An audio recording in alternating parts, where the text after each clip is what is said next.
Administration hebdomadaire de sémaglutide chez les adultes atteints d'un trouble de l'usage de l'alcool, un essai clinique randomisé. Étude publiée en ligne dans la revue JAMA Psychiatry en février 2025.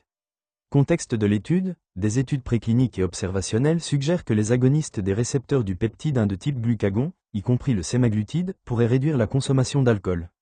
Cependant, des essais cliniques sont nécessaires pour confirmer leur efficacité dans le traitement du trouble de l'usage de l'alcool. Objectif de l'étude, cette étude visait à évaluer les effets d'une injection sous-cutanée hebdomadaire de sémaglutide sur la consommation d'alcool et les envies de boire chez les adultes atteints d'un trouble de l'usage de l'alcool. Conception de l'étude. Il s'agit d'un essai clinique randomisé de phase 2, en double aveugle, mené dans un centre médical universitaire aux États-Unis entre septembre 2022 et février 2024. L'étude a inclus 48 adultes diagnostiqués avec un trouble de l'usage de l'alcool, mais ne recherchant pas activement un traitement.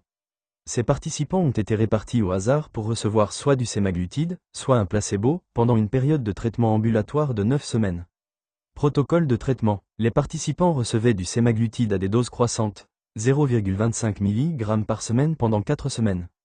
0,5 mg par semaine pendant 4 semaines. 1 mg pour 1 semaine, dose finale optionnelle. Le groupe témoin recevait un placebo selon le même schéma posologique. La consommation d'alcool et les envies de boire étaient mesurées par des tests de consommation en laboratoire et des évaluations hebdomadaires. Principaux résultats. 1. Réduction de la consommation d'alcool en laboratoire. Le sémaglutide a significativement réduit la quantité d'alcool consommée lors d'une session de consommation auto-administrée après le traitement. Ces réductions présentaient des tailles d'effet allant de moyenne à grande. 2. Diminution des envies d'alcool et des épisodes de consommation excessive. Le sémaglutide a significativement réduit les envies hebdomadaires d'alcool. Il a également entraîné une réduction significative du nombre de verres consommés par jour de consommation. Les participants sous sémaglutide ont eu moins d'épisodes de consommation excessive comparés à ceux sous placebo.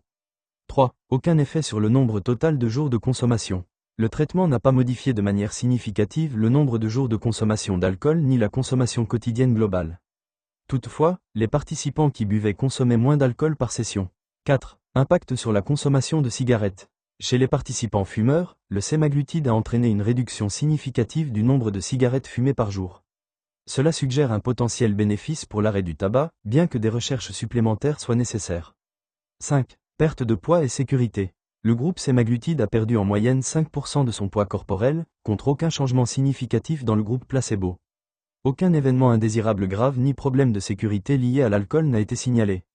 Conclusion et implications. Cette étude fournit des preuves cliniques initiales que le sémaglutide à faible dose peut réduire la consommation d'alcool et les envies de boire chez les adultes atteints d'un trouble de l'usage de l'alcool.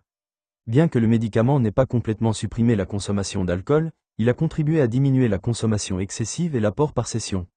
De plus, son effet sur la consommation de cigarettes et la perte de poids suggèrent des bénéfices potentiels plus larges pour la santé. Ces résultats soutiennent la nécessité de mener des essais cliniques à plus grande échelle pour évaluer le sémaglutide et d'autres GLP-1RA comme traitement possible du trouble de l'usage de l'alcool. Merci pour votre attention.